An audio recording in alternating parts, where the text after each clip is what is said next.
Assalamualaikum warahmatullahi wabarakatuh.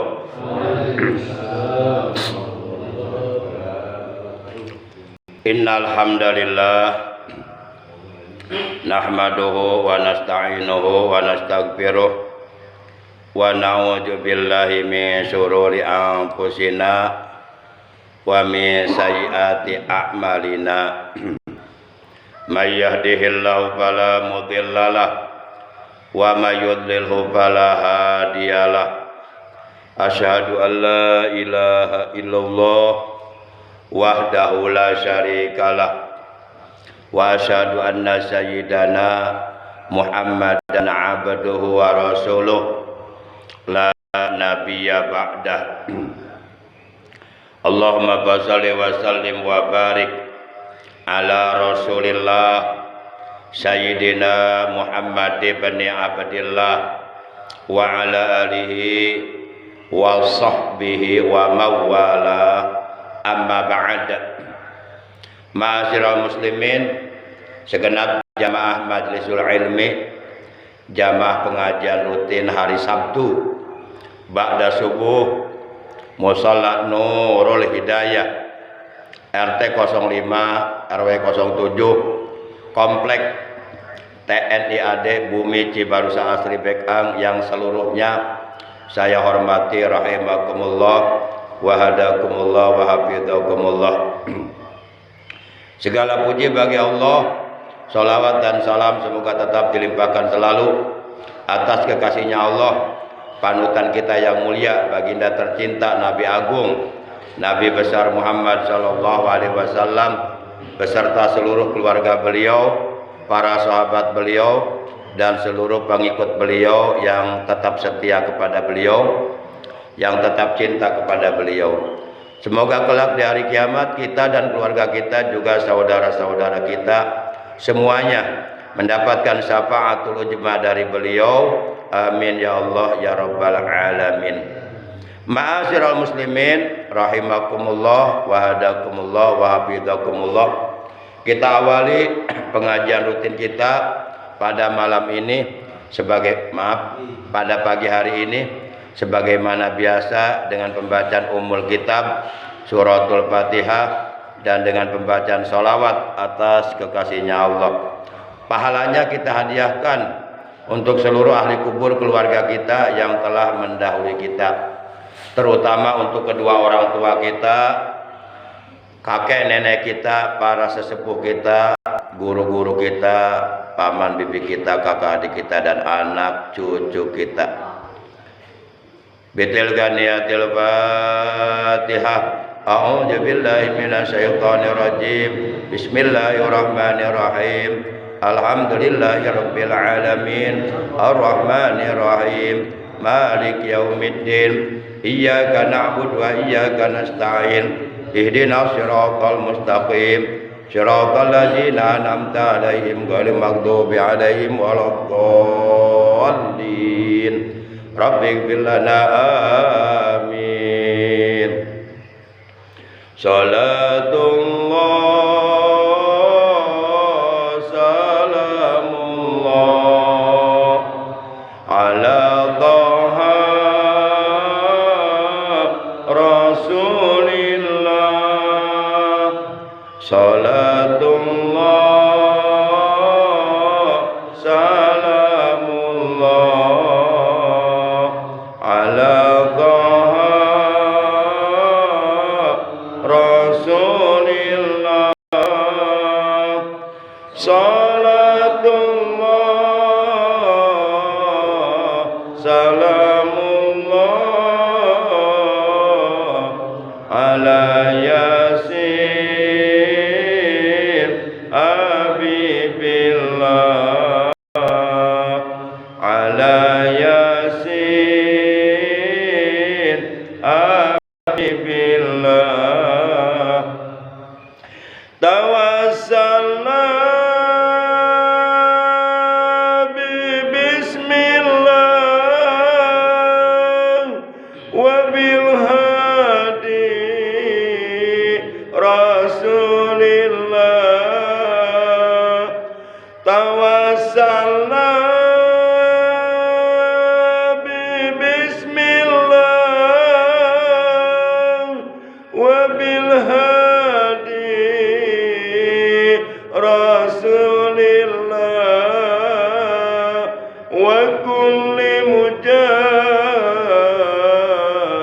idillillah bi ahlil badri ya Allah bi ahlil badri ya Allah salatullah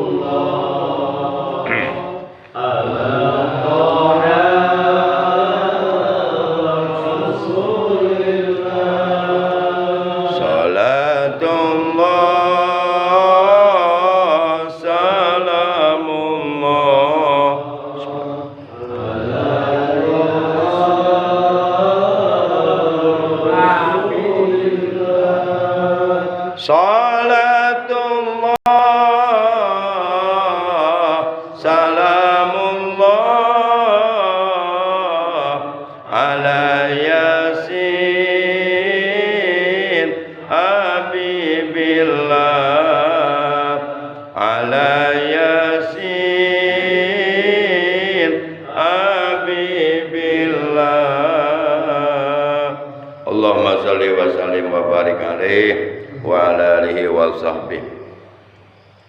Ma'asyiral muslimin rahimakumullah wa hadakumullah wa hafizakumullah. Salah satu di antara 4 golongan yang dirindukan oleh surga, yang keempatnya adalah wasaimina fi syahri Ramadan. Orang-orang yang berpuasa di bulan suci Ramadan. Para jamaah yang dimuliakan oleh Allah Subhanahu wa taala. Ramadan mengandung arti al-ihtiraqud dzunub. Jadi bulan Ramadan adalah bulan al-ihtiraqud dzunub, bulan pembakaran dosa-dosa. Dengan menjalankan kewajiban puasa di bulan suci Ramadan selama 1 bulan penuh dan di malam harinya bertarawih selama 1 bulan penuh yang dilaksanakan semata-mata atas dasar iman kepada Allah, semata-mata ikhlas hanya karena Allah, mengharap ridha Allah. Itu artinya kita sedang melakukan pembakaran atas dosa-dosa yang pernah kita lakukan di masa-masa yang lalu. Jadi dengan puasa Ramadan dan dengan tarawih juga dilengkapi dengan amalia sunnah yang lainnya, itu menyebabkan dosa-dosa kita oleh Allah Subhanahu wa taala diampuni, dihapus. Diibaratkan seperti seseorang yang mengumpulkan suluh kayu bakar, lalu kemudian setelah terkumpul suluh tersebut atau kayu-kayu tersebut, lalu sama dia dibakar sampai habis, sampai menjadi abu. Demikianlah apabila kita sebagai orang-orang yang beriman kepada Allah dan Rasulnya, juga beriman kepada rukun iman yang lainnya, menjalankan kewajiban puasa Ramadan 1 bulan penuh atas dasar iman dan ikhlas semata-mata karena Allah, maka seluruh dosa-dosa kita akan diampuni, akan dihapus oleh Allah Subhanahu wa taala dengan barokah kita menjalankan kewajiban puasa di bulan Ramadan. Maka oleh karenanya bulan Ramadan ini mengandung arti al-ihtiraqud dzunub, bulan pembakaran dosa. Kalimat Ramadan atau kata Ramadan itu diambil dari fi'il madhi lafadz Ramadha, yarmudu Ramadan, yang mengandung arti al-ihtiraqud dzunub, pembakaran terhadap dosa-dosa. Yang puasa Ramadan 1 bulan penuh di bulan suci Ramadan, dosanya diampuni, dosanya dibakar habis. Tapi kalau umpama ada orang Islam tidak menjalankan kewajiban puasa di bulan Ramadan, umpama 1 hari saja, maka orang tersebut yang dibakar bukan dosa-dosanya, tapi nanti di akhirat yang dibakar tubuh dia, badan dia akan dibakar oleh Allah di neraka selama kurang lebih 500 tahun akibat meninggalkan kewajiban puasa Ramadan 1 hari yang dia tinggalkan dengan disengaja, tanpa adanya ujur syar'i, tanpa adanya alasan yang bisa dibenarkan oleh hukum agama, hanya memperturutkan hawa nafsu saja, hanya karena malas untuk berpuasa dia tidak berpuasa dengan sengaja, maka orang tersebut akan dibakar oleh Allah di neraka selama 500 tahun dari 1 hari kewajiban puasa yang ditinggalkannya. Dan orang Islam yang meninggalkan kewajiban puasa dengan sengaja tanpa adanya alasan yang bisa ditolerir oleh hukum agama, dia tinggalkan kewajiban puasa padahal dia tahu bahwa puasa di bulan Ramadan itu wajib, diwajibkan oleh Allah kepadanya. Dia tahu, tapi dia sengaja tidak menunaikan, tidak menjalankan kewajiban puasa. Artinya dia menentang perintah Allah. Maka hal ini dapat menyebabkan ia mati dalam keadaan kafir. Kenapa?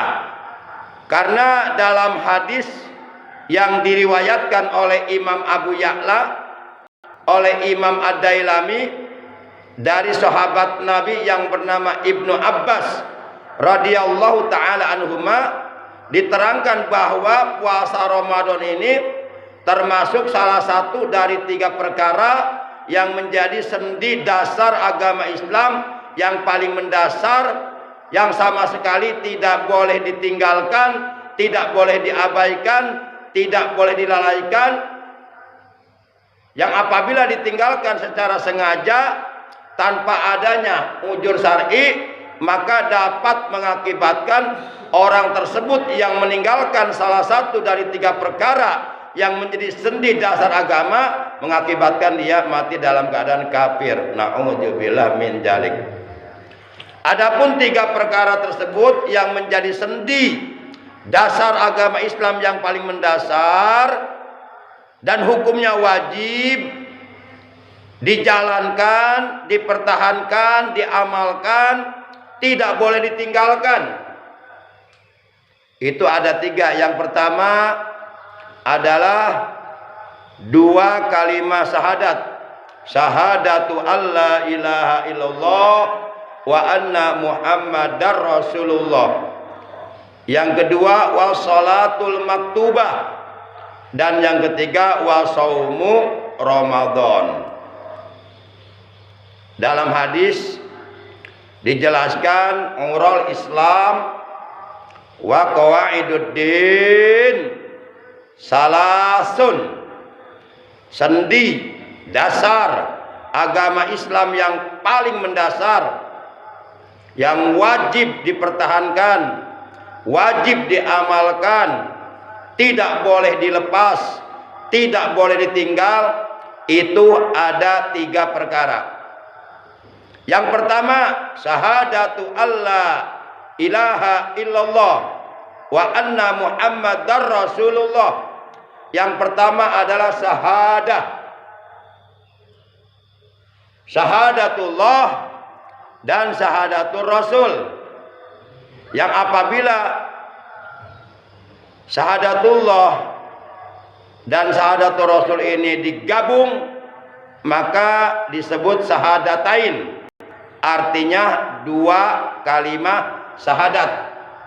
Jadi kalimat syahadatnya ada 2. Pertama syahadatullah, yaitu yang berbunyi asyhadu alla ilaha illallah, itu namanya syahadatullah. Yang kedua syahadatul rasul, yang berbunyi wa asyhadu anna muhammadar rasulullah. Nah, ketika digabung maka menjadi dua kalimat syahadat atau disebut syahadatain, yaitu asyhadu alla ilaha illallah wa asyhadu anna muhammadar rasulullah. Dan ini adalah merupakan satu kesatuan yang tidak bisa dipisahkan. Artinya dua-duanya wajib dibaca. Tidak boleh hanya membaca salah satunya. Apabila kita baca salah satunya di dalam sholat yang sedang kita kerjakan, maka dapat mengakibatkan sholat yang kita kerjakan menjadi tidak sah. Umpama ketika kita tahiyat akhir hanya mengucapkan salah satu dari dua kalimat syahadat, misal asyhadu alla ilaha illallah, langsung baca sholawat Allahumma sholli ala sayyidina Muhammad wa ala ali sayyidina Muhammad kama shallaita ala sayyidina Ibrahim wa ala ali sayyidina Ibrahim wa barik ala sayyidina Muhammad wa ala ali sayyidina Muhammad kama barakta ala sayyidina Ibrahim wa ala ali sayyidina Ibrahim bil alamina innaka Hamidum Majid. Sampai situ boleh langsung salam, atau mau dilanjut juga silahkan, boleh. Itu tahiyat akhirnya tidak sah. Kalau tahiyat akhirnya tidak sah, berarti sholatnya juga tidak sah. Karena tahiyat akhir termasuk rukun sholat yang tidak boleh ditinggalkan. Kenapa tahiyat akhirnya tidak sah? Karena membaca syahadatnya hanya satu, yaitu syahadatullah, tanpa diiringi dengan bacaan wa asyhadu anna muhammadar rasulullah. Enggak sah sholatnya. Sebanyak apapun sholat yang kita kerjakan, kalau bacaan dua kalimat syahadatnya hanya satu, enggak sah. Atau sebaliknya, yang kita baca hanya asyhadu anna muhammadar rasulullah tanpa diawali asyhadu alla ilaha illallah, itu pun mengakibatkan tahiyat akhirnya enggak sah, sholatnya enggak sah. Jadi dua kalimat syahadat itu enggak bisa dipisahkan. Artinya dua-duanya wajib dibaca. Asyhadu alla ilaha illallah wa asyhadu anna muhammadar rasulullah. Kalau umpama ada orang kafir atau ada orang non muslim, baik itu beragama Kristen Protestan atau Kristen Katolik atau beragama Buddha atau beragama Hindu, masuk Islam itu wajib membaca dua kalimat syahadat. Dan apabila dia membacanya hanya salah satu dari dua kalimat syahadat, belum jadi Islamnya. Misal dia membaca asyhadu alla ilaha illallah tanpa membaca wa asyhadu anna muhammadar rasulullah, atau sebaliknya hanya membaca wa asyhadu anna muhammadar rasulullah tanpa diawali dengan ucapan asyhadu alla ilaha illallah, enggak sah syahadatnya. Enggak sah syahadatnya. Para jamaah yang dimuliakan oleh Allah Subhanahu wa taala, kalau bapak mau melakukan ijab kabul akad nikah di depan penghulu, bapak baca syahadatnya hanya salah satunya saja, asyhadu alla ilaha illallah, itu pasti sama petugas P3N sama penghulunya, kalau umpama nggak ditempeleng paling tidak dibilang bego kita.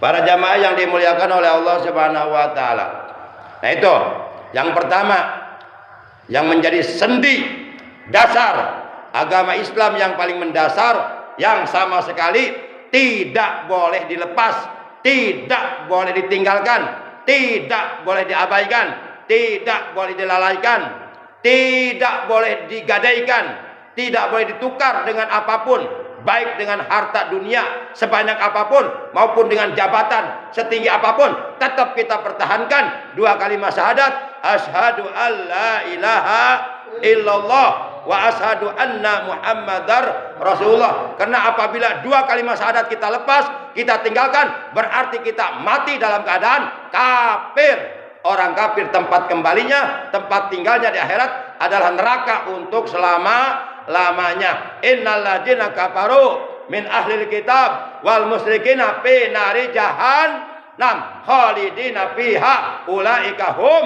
syarrul bariyah. Sesungguhnya orang-orang kafir dan orang-orang yang syirik menyekutukan Allah, meyakini bahwa Allah punya anak, punya Allah atau Allah lebih dari keesaannya.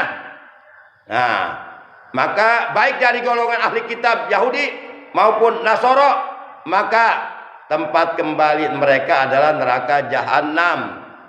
Neraka jahanam itu neraka yang apinya berkobar-kobar, menyala-menyala, sangat panas, sampai panasnya sampai ke umbun-umbun, sampai ke hati. Nauzubillah min dzalik. Khalidina fiha, mereka kekal tinggal di dalam neraka untuk selama-lamanya dalam keadaan menderita, dalam keadaan diajab terus oleh Allah, disiksa terus oleh Allah, enggak senang-senang. Nah, ulaika hum syarrul bariyah. Mereka itulah seburuk-buruknya makhluk. Jadi makhluk yang paling buruk adalah makhluk yang tidak mau beriman kepada Allah. Makhluk yang paling buruk adalah makhluk yang tidak mau mengucapkan dua kalimat syahadat, asyhadu alla ilaha illallah wa asyhadu anna muhammadar rasulullah. Kalau umpama binatang tidak mengucapkan dua kalimat syahadat, wajar, karena binatang tidak diperintahkan untuk beragama Islam. Tapi kalau manusia tidak mau mengucapkan dua kalimat syahadat, kurang ajar. Para jamaah yang dimuliakan oleh Allah Subhanahu wa taala. Itu yang pertama. Yang kedua, wassalatul maktubah, yang menjadi sendi dasar agama Islam yang paling mendasar, yang sama sekali tidak boleh dilalaikan, tidak boleh diabaikan, tidak boleh ditinggalkan sampai ajal kematian datang. Kita wajib menjalankannya. Selagi akal kita masih sehat, selagi kita masih waras, walaupun dalam keadaan sakit parah sekalipun, kita tidak boleh meninggalkan kewajiban ini. Apa itu? Sholat 5 waktu, subuh, zuhur, asar, maghrib, isya. Kecuali kalau akal kita sudah tidak sehat, kecuali kalau kita sudah tidak waras atau sudah dalam keadaan gila, barulah kita boleh meninggalkan sholat. Kalau sudah gila. Jadi kalau udah bosen melaksanakan sholat 5 waktu, udah aral, bosen, pengen berhenti, udah cepet-cepet jadi orang gila aja. Kalau sudah nggak apa-apa, nggak usah sholat. Nah, kalau ada orang ngaku normal, ngaku sehat, tapi nggak pernah sholat, berarti kelakuannya sama dengan orang, sama kelakuannya, sama. Coba saya tanya jujur, jawab jujur. Orang gila sholat nggak? Jawab jujur, orang gila sholat nggak? Bapak-bapak pernah nggak melihat ada orang gila masuk ke sini ikut sholat berjamaah? Nah, berarti kalau ada orang akalnya sehat, ngaku berakal sehat, ngaku waras, tapi nggak sholat, sama nggak sama dia? Sama nggak? Sama apanya? Sama nggak sholatnya? Marah lo? Pikir aja sama pikiran sendiri, benar apa kagak? Iya ya, orang gila nggak sholat, gua nggak sholat. Berarti gua niru-niru orang gila nih. Gua gak mau jadi orang gila, gua mau sholat aja. Nggak begitu mikirnya, benar gitu. Pakai tuh, punya akal itu pakai. Para jamaah yang dimuliakan oleh Allah Subhanahu wa taala. Baik, itu yang kedua. Kalau ada orang begitu lahir sampai besar nggak normal akal pikirannya, ya gila lah gitu. Nah, itu nanti nggak akan diminta pertanggungjawaban tentang sholat. Tapi kalau orang akalnya sehat, waras, dan beragama Islam, sengaja meninggalkan sholat, itu dia akan diminta pertanggungjawabannya. Kenapa dia berani meninggalkan sholat? Padahal itu perintah Allah yang paling penting. Itu akan diminta pertanggungjawaban di akhirat. Kalau dia nggak bisa pertanggungjawaban, ya resikonya neraka. Neraka apa? Neraka sakor. Nanti orang-orang Islam yang akalnya sehat tapi meninggalkan sholat, nanti oleh Allah di akhirat akan dimasukkan, dibakar di dalam neraka sakor. Diterangkan dalam Al-Quran ketika mereka dibakar di dalam neraka sakor, mereka kepanasan, mereka kesakitan, menderita, hancur tubuh mereka, terbakar badan mereka. Kullama nadijat juluduhum badalnahum juludan ghairoha liyazuqul ajab. Ketika kulit-kulit mereka hangus, terbakar api neraka, badannya, tubuhnya hancur. Allah ganti dengan kulit yang baru, dikembalikan seperti semula, dibakar lagi, hancur lagi, kembalikan lagi keadaannya seperti semula, dibakar lagi, begitu terus. Lihat jukul ajab, supaya dia dapat merasakan betapa alangkah hebatnya ajab Allah di akhirat. Jangan coba-coba berani-berani menentang ajab Allah. Nggak usah tentang neraka lah. Kita dikasih sakit gigi aja sama Allah seminggu nggak enak, apalagi dimasukkan ke neraka. Kita ini bukan siapa-siapa, lemah, nggak usah sombong lah.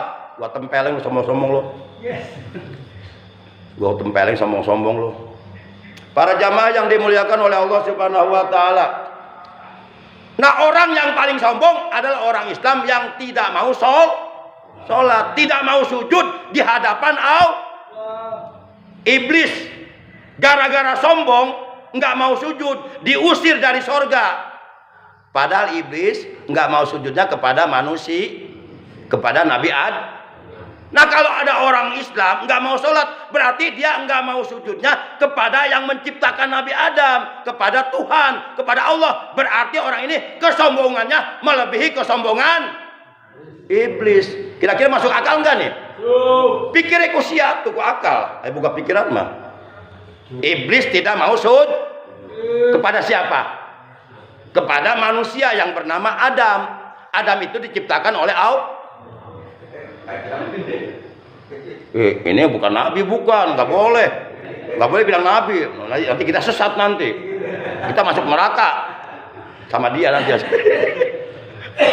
Nah, tuh iblis dibilang sombong oleh Allah, akhirnya diusir oleh Allah dari dalam sorga. Padahal iblis udah enak-enak di sorga, segala ada. Gara-gara sombong, bersikap sombong, nggak mau sujud kepada Nabi Adam, bisa di sorga. Nah, ini kita ngaku Islam, nggak mau sujud kepada Allah yang menciptakan Nabi Adam, berarti kesombongan kita melebihi iblis. Nggak layak, nggak pantas kita dimasukkan ke dalam sorga. Sombong kepada Allah, nggak mau bersujud kepada Allah. Iblis saja sombong kepada Nabi Adam, diusir dari sorga. Apalagi kita sombong kepada Allah, pengen masuk sorga. Dari mana masuk sorganya lu? Sombong sama Allah. Emang sorga punya siapa? Emang jiwa ragamu milik siapa? Siapa yang kasih kamu mata sehingga kamu bisa melihat? Siapa yang kasih kamu lisan sehingga kamu bisa ngomong? Siapa yang kasih kamu kaki sehingga kamu bisa berjalan? Allah. Itu bukan ciptaan kamu. Kamu jangan sombong. Ngerti tidak mungkin ya? Para jamaah yang dimuliakan oleh Allah Subhanahu wa taala. Biar orang-orang pada mikir yang nggak mau sholat nih. Mau datang ke rumah saya, datang aja ke rumah saya, ayo. Tapi datangnya bawa kopi sama si Samsu. Kita ngobrol, kita konsultasi agama. Ayo, sampai di mana ilmu kamu, ayo. Adu argumen dengan saya tentang sholat. Para jamaah, kalau ada orang katanya jago, sakti, mandraguna, bahkan mandraged si mandra, nggak mempan senjata api, nggak mempan senjata tajam, nggak mempan dibacok, bahkan dibom nggak mempan, tapi nggak pernah sholat, kecil di hadapan saya nggak ada apa-apanya. Nggak usah dibom saya mah, dipetet ya, kelumpuh saya. Nggak usah sombong. Orang setinggi apa ibunya kalau nggak sholat, kecil nggak ada apa-apanya. Makanya nggak usah takut sama orang nggak sholat, nggak usah takut. Justru kita harus kasihan kepada orang Islam yang nggak mau sholat. Kita sadarkan biar mau sholat. Sebenarnya orang yang nggak mau sholat itu orang nggak sadar sebenarnya, nggak sadar sebenarnya. Dia belum bisa menggunakan akalnya dengan baik. Coba aja akalnya. Iya ya, saya diciptakan oleh Allah. Saya disuruh beribadah kepada Allah. Kok saya melawan sih? Ya pakai aja pikiran lah. Para jamaah yang dimuliakan oleh Allah Subhanahu wa taala, saya bukan keras, memang harus menyampaikan kebenaran. Ini kewajiban saya sebagai dai. Dan saya jadi dai nggak takut dipenjara, nggak takut dibunuh saya. Kalau saya jadi dai takut dipenjara, saya nggak usah jadi dai, nggak usah. Udah aja jadi tukang tempe, jadi tukang becak. Para jamaah yang dimuliakan oleh Allah Subhanahu wa taala, yang ketiga, yang menjadi sendi dasar agama Islam, yang paling mendasar adalah wasaumu Ramadan, berpuasa di bulan suci Ramadan. Ini nggak boleh tinggalkan. Kalau kita badannya sehat, akalnya sehat, waras pikirannya, nggak ada halangan, nggak sakit, nggak boleh meninggalkan puasa Ramadan. Hanya memperturutkan hawa nafsu, hanya malas, hanya karena nggak mampu menahan lapar dan haus dari subuh sampai maghrib. Nggak boleh kita. Kita kan ngaku beriman sama Allah, dan Allah sudah mewajibkan, memerintahkan kepada orang-orang beriman agar puasa di bulan suci Ramadan. Ya udah, samina wa atona, ya Allah kami mendengar firman-Mu, kami mendengar perintah-Mu ya Allah, dan kami akan mentaati perintah-Mu. Itulah orang beriman. Jangan mendengar perintah Allah, paham perintah Allah, tahu perintah Allah tapi ditentang. Itu sikap orang kafir. Kita ini bukan orang kafir. Kira-kira jelas nggak ya? Jelas ya?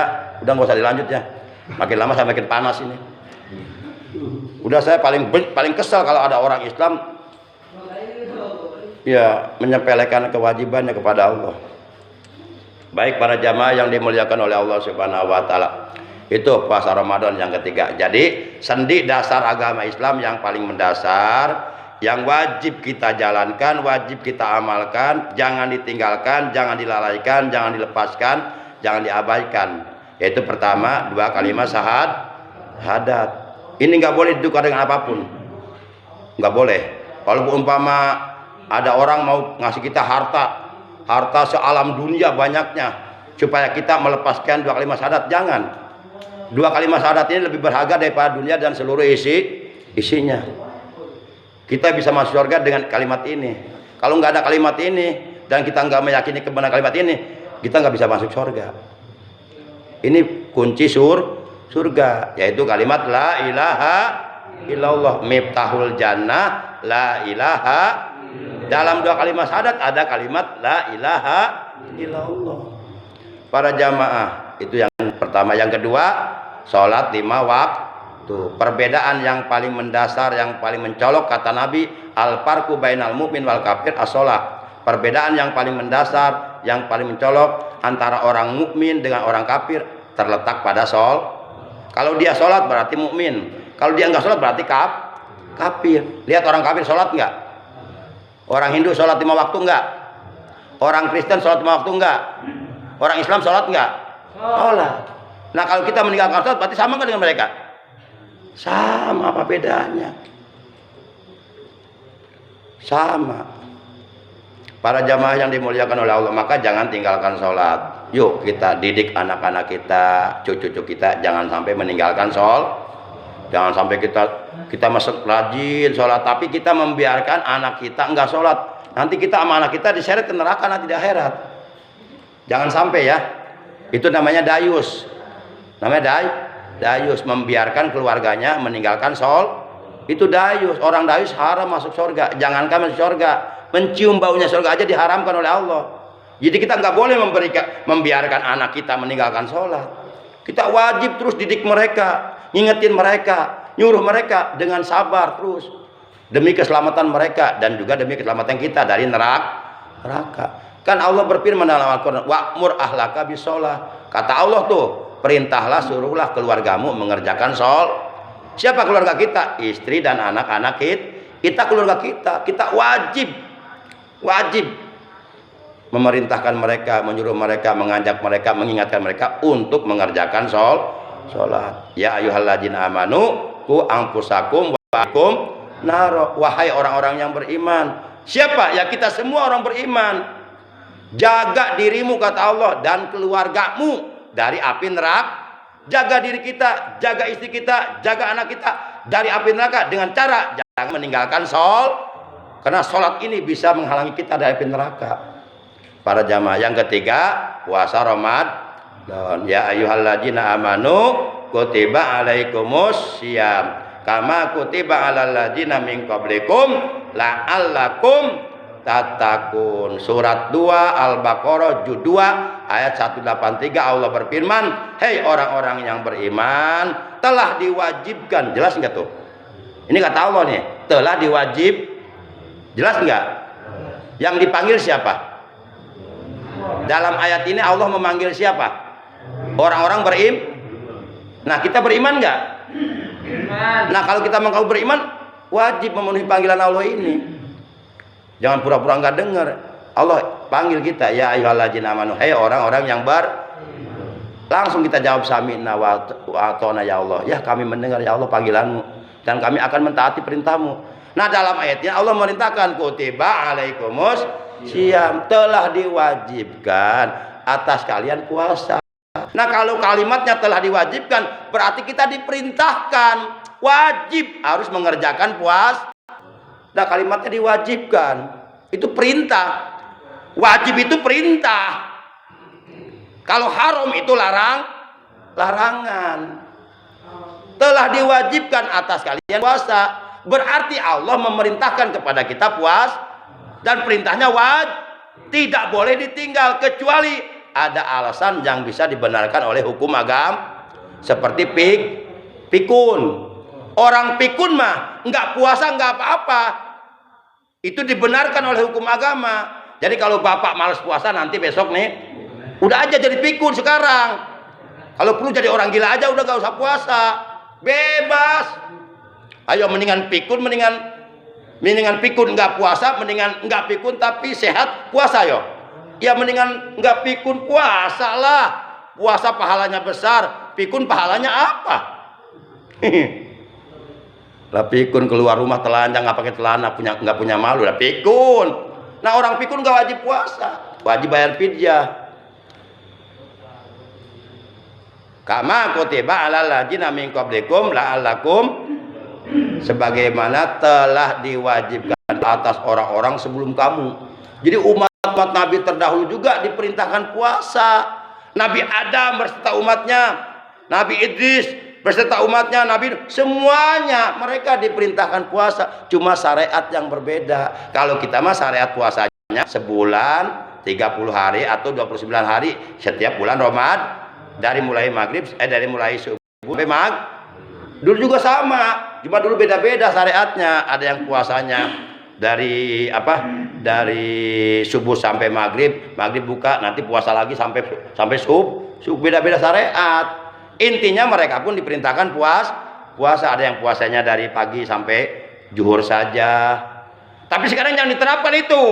Oh jangan, itu mah syariat Nabi dulu. Syariat kita mah syariat Nabi Muhammad Sallallahu Alaihi Wasallam. Puasanya dari mulai terbit fajar sodik di waktu subuh sampai terbenam matahari di waktu Itulah syariat puasa yang diajarkan oleh Nabi Muhammad Sallallahu Alaihi Wasallam.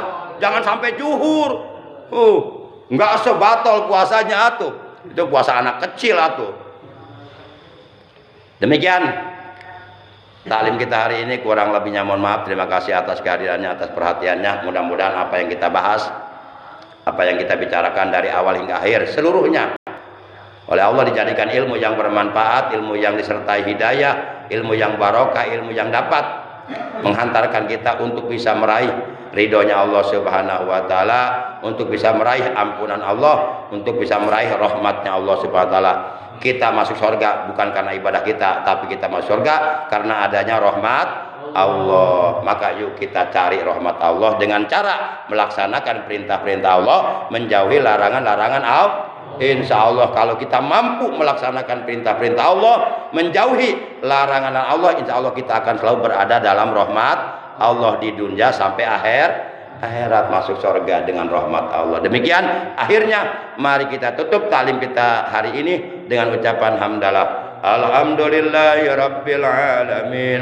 Subhanakallahumma wa bihamdika asyhadu an la ilaha illa anta wahdaka la syarika laka astaghfiruka wa atubu ilaik.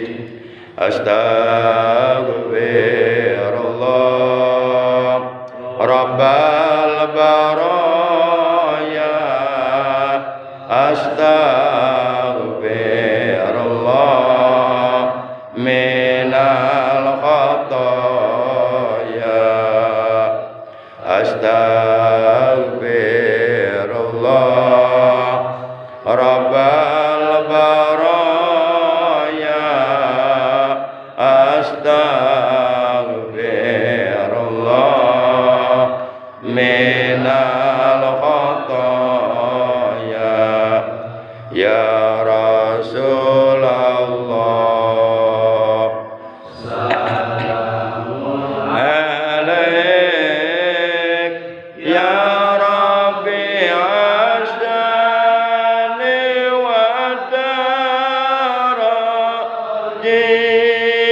atfatan ya jiratal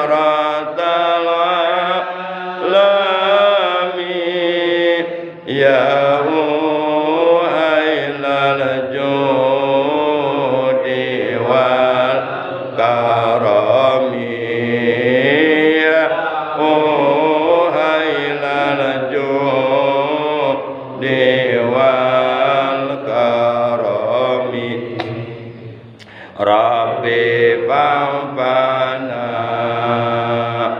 bi barakatihim wahdinal husna bi hurmatihim wa amitna bi tariqatihim wa mu'afatim minal bitani wa mu'afatim minal bitani Rabbana jidna ilman nafi'a ma'al hidayah Allahumma barik lana fi sya'bana wa ballighna Ramadan Allahumma barik lana fi kulli ma a'taitana Allahumma bihaqqi sayyidina Muhammadin sallallahu alaihi wasallam nas'aluka sihhah wal afiyah wal mu'afah wal barakah was salamah was sa'adah was syafa'ah wal karamah wal amna min kulli bala'id dunya wa ajabil akhirah wa syarrid dunya wa syarril akhirati lana wa li jami'i ahli baitina wa idratina wa dzurriyyatina Allahumma ighfir lana wa li walidayna Allahumma ighfir lana wa li walidayna Allahumma ighfir lana wa li walidayna Allahumma ighfir lana wa li walidayna Allahumma ighfir lana wa li walidayna wa li walad ismuhu Muhammad Lutfi Ramdhani Habibullah Saifuddin bin Saifuddin warhamna warhamhum warhamna warhamhum warhamna warhamhum waj'alil jannata maswahum wa ma'wahum Rabbana atina fid dunya hasanah wa fil akhirati hasanah wa qina adzabannar wa sallallahu ala sayidina Muhammadin wa ala alihi wa sahbihi wa baraka wa sallam subhana rabbika rabbil izzati amma yasifun wa salamun alal mursalin walhamdulillahi rabbil alamin. Terima kasih, mohon maaf. Adanallah wa iyyakum ajmain. Wassalamualaikum warahmatullahi wabarakatuh.